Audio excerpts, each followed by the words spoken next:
I'll call on people who have questions, and if your voice is really low, I'll repeat the question so everyone can hear.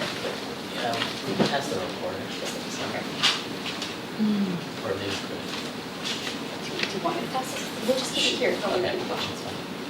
Okay, so who would like to be our first question?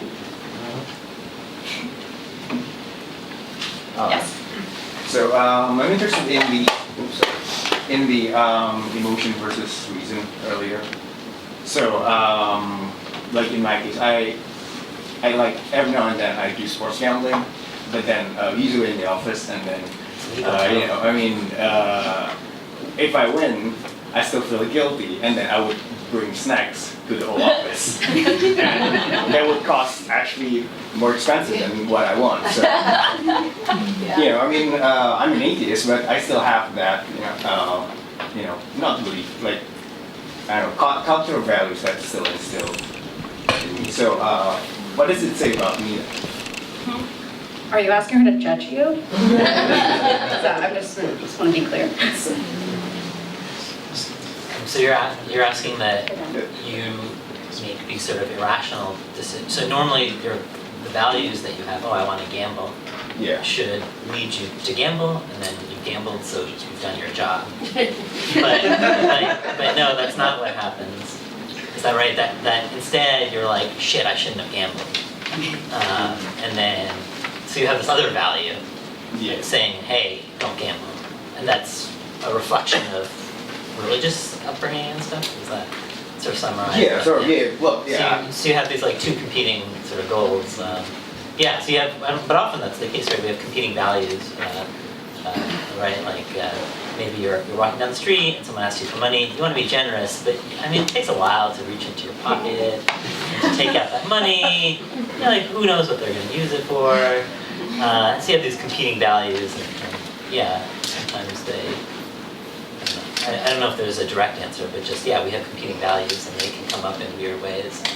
And they can sometimes be compartmentalized too, right? So like sometimes people can use certain forms of thinking. They can be really critical of one area, right, of something that's not theirs. So I find it happens in academic circles. So if you don't study that research, then you're very critical of it.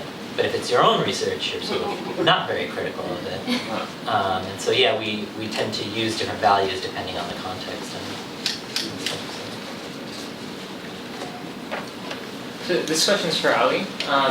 So in your talk you mentioned that a lot of the claims in the Quran are both unimpressive and unoriginal because they came from great thinkers of the past. Do you ever get from people that itself is a miracle, that someone who is apparently illiterate knows a lot about what happened from great thinkers? What do you say? Yeah, they do. There are many, actually, there are lower levels of that argument too. People say, how did Muhammad know about all the stories of Christianity and Judaism?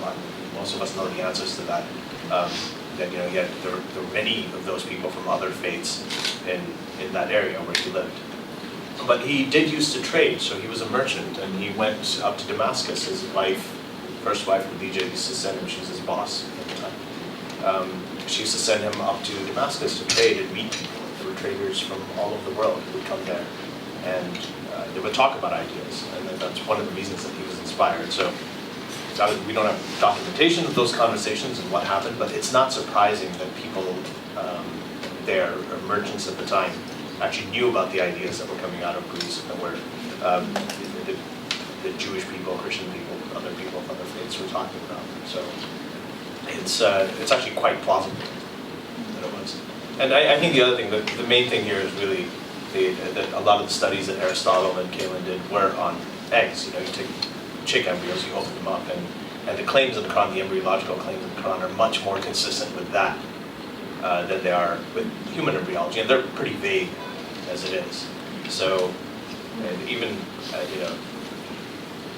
I guess the sperm drop mixture and all of those are things Aristotle and Kalin talked about, but all of the other the miraculous claims about the anatomical development of the embryo, they're actually something that you could have observed just in your kitchen even back in the 7th century. Thank you for all your talks. It was very interesting. I'd be interested to hear what you think about what Ali said, because I think there was a contradiction in your also what Imam thinks about the contradiction between science and religion.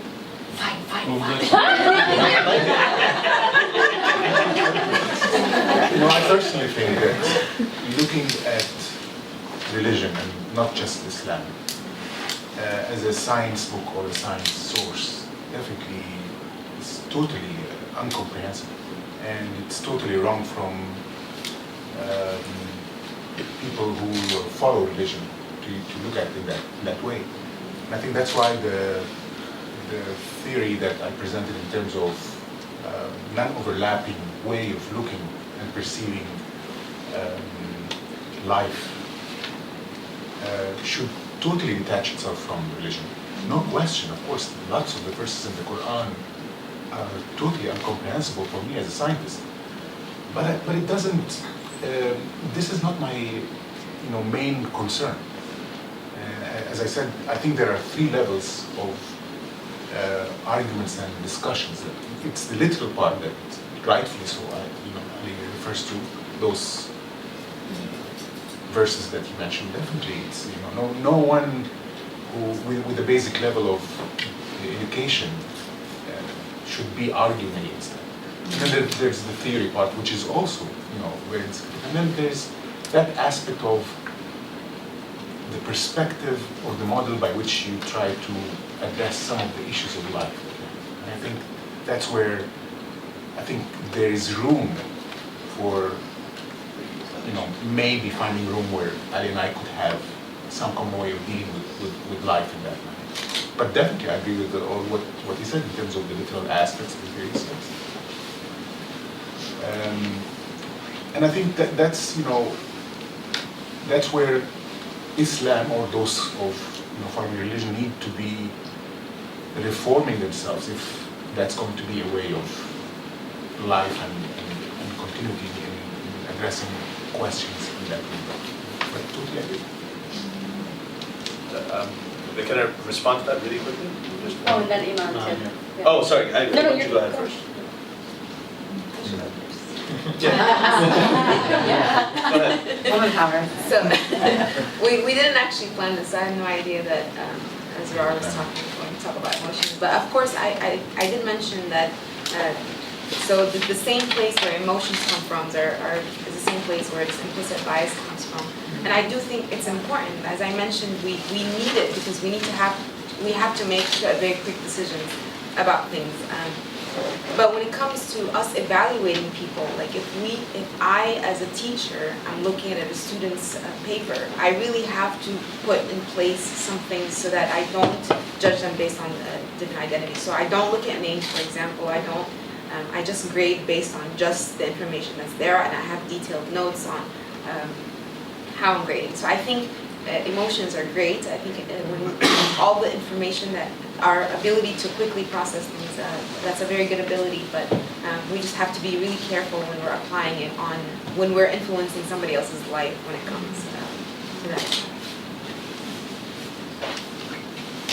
Oh, yeah, sorry. I was going to say, I think that what you're saying, I would love for, and I've talked to many Muslim academics actually who feel the same way that you do, that there should be a way that we can reconcile.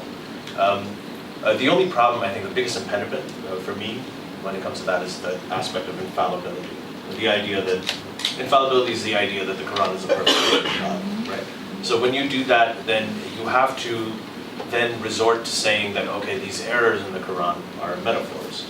And as time goes on, and as we find more and more things are false or wrong or unacceptable in some cases, more and more of these books become metaphors. And when you get into that issue with the metaphor, then ultimately you get to a point where it becomes so vague that it becomes kind of useless and meaningless. Anyway, I'll tell you, in my book, I am held to account for every word I put. People will look at it, and they'll tweet parts of it, they'll say, you said this, you have to defend it. But when they see a verse in the Quran that says, beat your wife, they say, well, no, it means you have to do it with a feather, or you have to, there are all these different interpretations. And Allah is held to a lower standard than I am as a writer. That's, I think, one of the impediments. And one of the things that I do propose is that if we are going to have a progressive or reformed version of Islam, then infallibility is the first thing that has to go. I think without that, I think it's possible. But with it comes very little. No, I don't disagree. If we have time to continue the discussion, I'm trying just to think of the value of keeping the debate around the literal parts that you were showing. Right. So, you know, I think, you know, for me, for example, you know, it's a given. It's not very challenging what you're showing. Definitely, again. Yeah. As I said, anyone with a basic science education should right away, you know, be suspicious of this. I think what we need, at least within Muslimish, is to rise to where, and again, just focusing on Islam is also a bit questionable. You know, I think religion in general, definitely. No, I agree with that. When it comes to science, generally. Yeah, and I think if we have a mission, then we need to be heard, and we need to be trusted. And in order for that to happen, people are suspicious whether we're cynical or not of their values. And I think that's where we need to rise to a stage where we can find some common ground, not discarding at all, definitely what you're saying, you know, all those aspects that are not comprehensible, literally, again, at the literal level or at the theory level. That's why, you know, I kind of lean towards Gerard's presentation in terms of there is a need of some way to address lots of unknowns in life. Religion is part of it. Maybe it's not the perfect one, but it's part of it. And the tone that we sometimes have gets interpreted as total rejection. And I understand that we need to reject lots of ways of thinking and definitely the aspects that lead to violence and so on. But the total divorce of religion as a way, at least maybe I would evolve to get to your stage at some point. But that's where I am. Anyway, this could be a longer conversation, so I'm just gonna. So I think we only have time for about 2 more questions. Over here, and then we'll go back there. If we have time, we'll take more. So I actually agree with both of you, and so I want to hear your comment. Well, in a sense, I'm an Arabic speaker, so that puts you in the minority, but we're the one who goes like all this mess anyhow. Don't be so hard on it. But for example, when you know the ayah that says al-Fu'ad in Arabic, what is translated into heart? But for me, it does not mean heart. You know, when Kulthum sings about Fu'ad, it's saying it's about the source of emotions, the source of intuition, the source of insight. It puts the ayah for me as a speaker in totally different meaning than when you say, I created the heart. For me, it means I created your soul, which gives us a completely different meaning. From a science perspective, that's ridiculous. It's so silly. Like, you know, to use it for a science perspective, it's so vague and it doesn't mean what it says. So you cannot really refute it. But the other side, I agree with you. I mean, Quran has a lot of holes to us. I'm an atheist, so I don't believe in it. But that, you know, it means something different for me. That doesn't mean for non-Arabic speakers, which is problematic in itself, right? And the other ayah, assault wa tara'i. Assault for me doesn't, well, it could be translated as back. So ribs, right? But, back of the no, yeah, but in Arabic we have a word for back, which is back, right? So assault for me, it means more the core, the thing that supports whatever around it. But that's what it means for me. I don't read it as a back at all. And means, it doesn't mean also the sub. We have also, you know, a word for chest, right? We have it. It, you know, get translated as this part or that part, but tara'ib for me means also, it comes from tarbiyah or turab. It's something, you know, how things are made, are raised. That's what the meaning I get from it, right? Now the 2nd and 3rd century translators wrote it that way or whatever. and that's the agreed upon, but you can find other translation for it. So the fact that ridiculous for me. Yeah, So I agree with both of you. I agree with you, but also, you see, your argument with somebody who understands Arabic will go, it's like, yeah, it doesn't mean this. So you cannot argue with that. Well, but a lot of the claims, actually, the interpretations, I understand, I completely respect your status as an Arabic speaker. And someone It's not a step at all. But a lot of the interpretations that they are from Arabic scholars, but a lot of the interpretations that are... But there's so many other interpretations as well. And those interpretations are from the 2nd century, who are even after the Prophet, and because the language is so vague and they have to put a meaning for it, they say, it means this. The just really quick, the only problem with this often is that when you take certain words and they're interpreted, and I understand when it's at hearts and vision and hearing, again, the connotation of order, for instance, is in Arabic, but it's not in English. So I know that there's some things that are lost in translation. But when you take what you're saying and you combine it with the fluid is ejected from, and you talk about the core of the being and everything, then it becomes bizarre. It was like I think Christoph Luxemburg, when he talked about the translation of, it wasn't virgins, but it was raisins, it was grapes, which is great. You look at the Syro-Aramaic, etymology of it, and it would be grapes. Now you have grapes instead of virgins, but then it also says wide-eyed and large-breasted. So that doesn't apply to grapes. So even if a lot of times what happens is when you do take these different interpretations, and I'm sure they have merit when it comes to word to word. I'm not disputing that at all. When you take it in the context of the original verse and the verses that come before and after it, and the whole passage and what it's trying to claim, like an association with hearing and vision and so on, then the statements actually become even more nonsensical in a way. You know what I mean?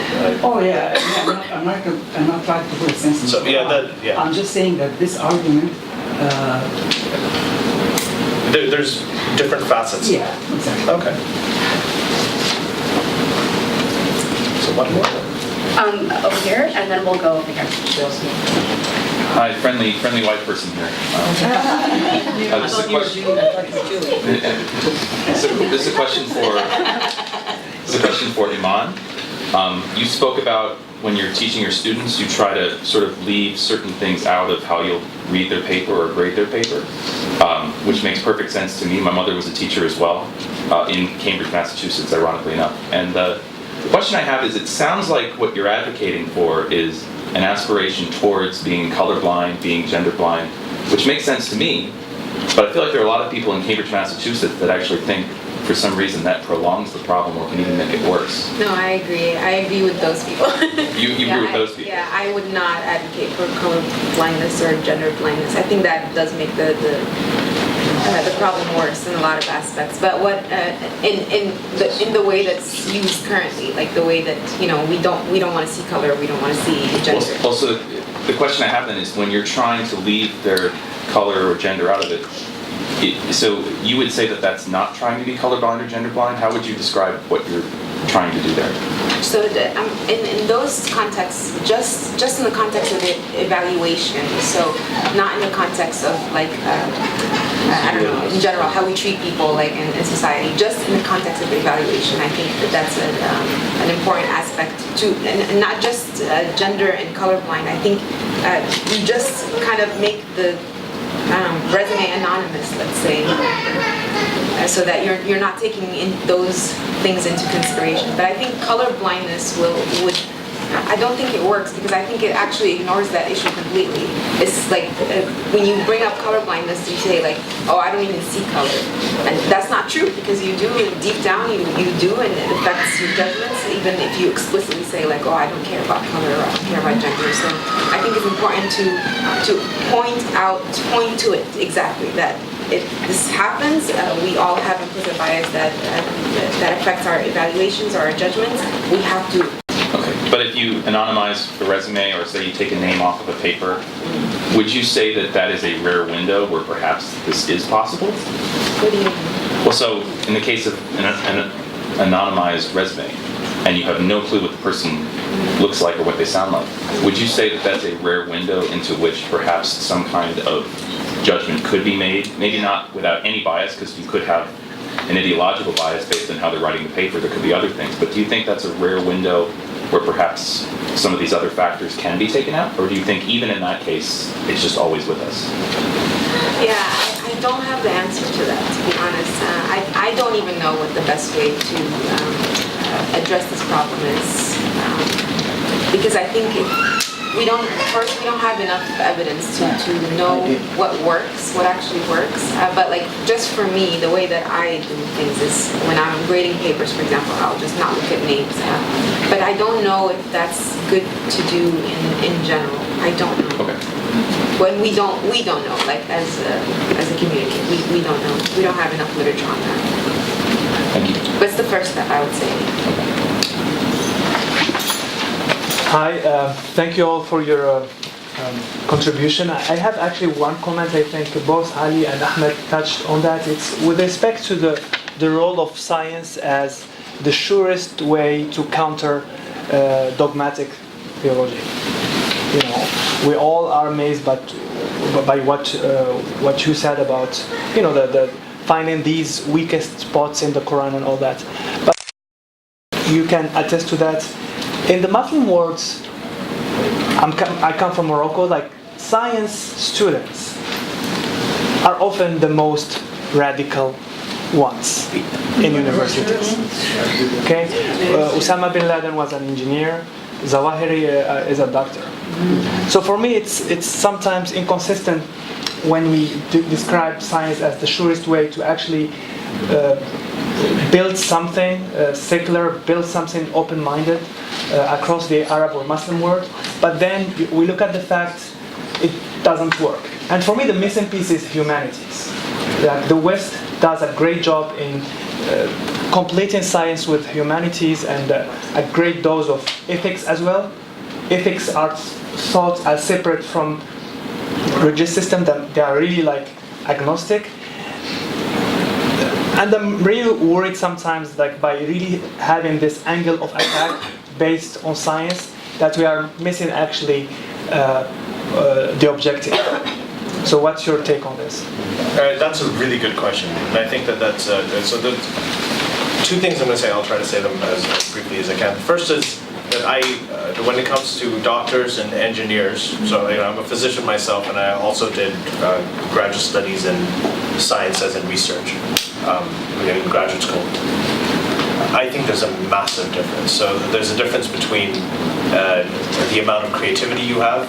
If you're doing scientific research, you can go off into tangents. In fact, a lot of the great scientific discoveries were made on tangents. Like penicillin was discovered when Alexander Fleming was just lazy and he let mold grow on his culture plates. And so,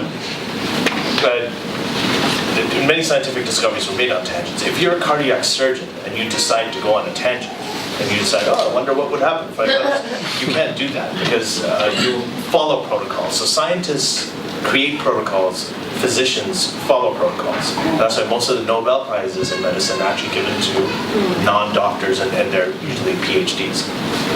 I think the same thing applies to engineering. There's a big difference between a theoretical physicist whose job is mainly exploratory and someone who's just applying those protocols. Because again, you can't really shift when you're doing your engineering work. You're much more regulated. So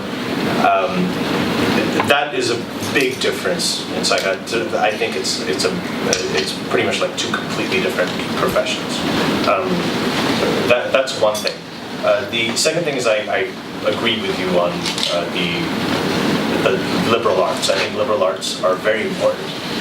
That goes with it. I think science has been used in the past to justify horrible things, and it has. It's true that eugenics, evolution was used to, and natural selection was used to justify eugenics, falsely. With a lot of flaws. There's confirmation bias. They chose the parts of it that they liked, and this is a downside of science for sure. But at the same time, I also think that the only way to arrive at any objective truth, only way, right?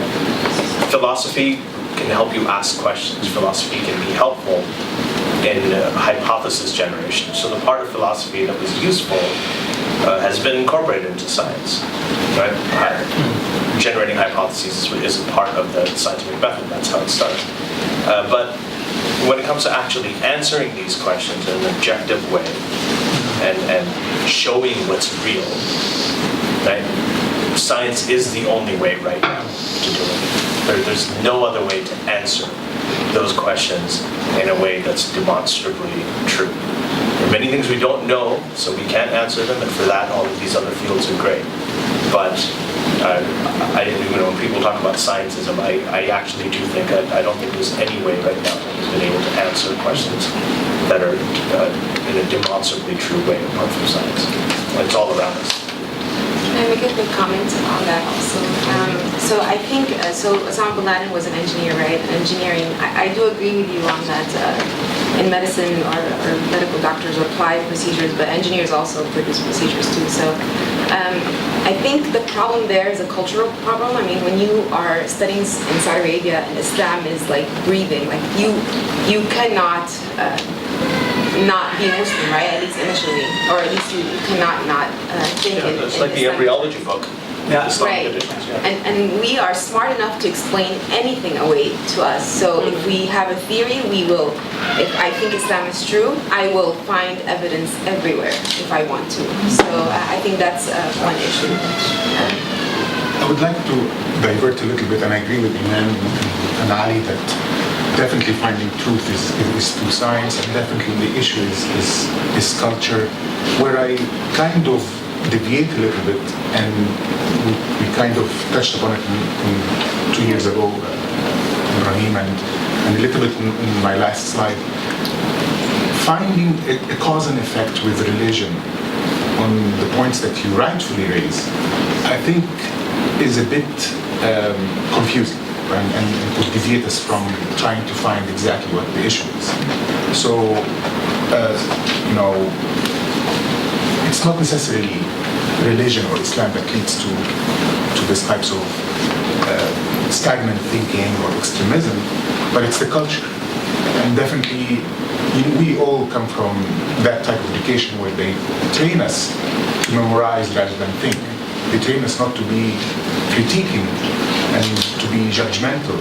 It's the whole culture that religion got immersed into that culture, and sometimes we point that that's the cause.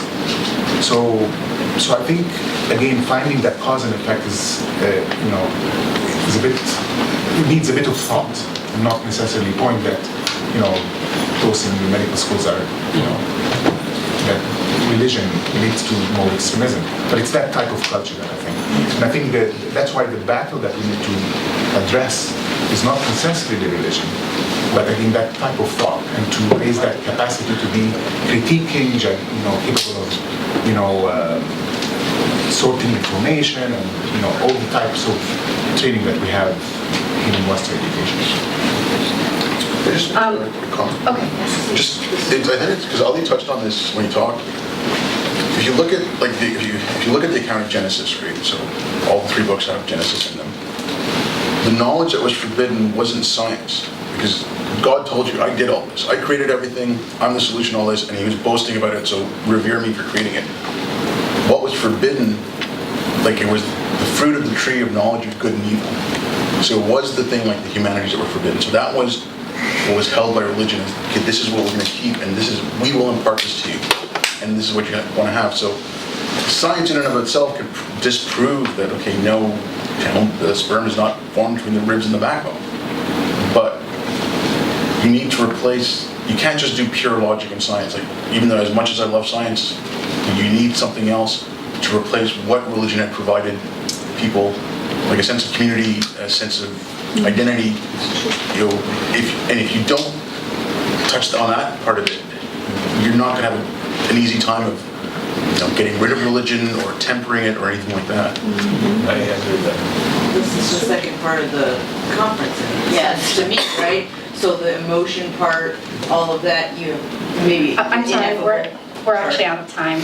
So we've gone a bit over time, and I know some people are very hungry. So in order to keep the conference on track, if you have any questions or further comments, please approach the speakers during lunch. We should be back in. Guys, I'm not finished. I'm not done. I'm not finished. Sorry, I'm a teacher, so.